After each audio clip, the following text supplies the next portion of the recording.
આગળ વાત કરીએ દિલવાડાથી વેરાવળ જતી ટ્રેનના સમયમાં બદલાવ તેમજ દિલવાડાથી સીધી જૂનાગઢ જતી ટ્રેનને બંધ કરવાના નિર્ણયને લઈને લોકોમાં રોષ ફેલાયો છે। આઝાદી પહેલાથી ચાલતી ટ્રેનો રદ કરાતા વિરોધ કરવામાં આવી રહ્યો છે।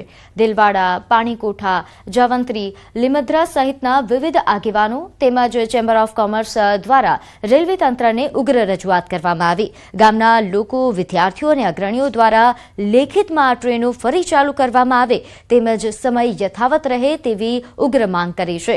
રેલવે મંત્રી અશ્વિની વૈષ્ણવ તેમજ જૂનાગઢ અને વેરાવળના સાંસદ Rajesh Chudasama, divisional operating manager western railway officer Bhavnagar તેમજ દિલવાડાના રેલવે સ્ટેશન માસ્તરને રજૂઆત કરવામાં આવી।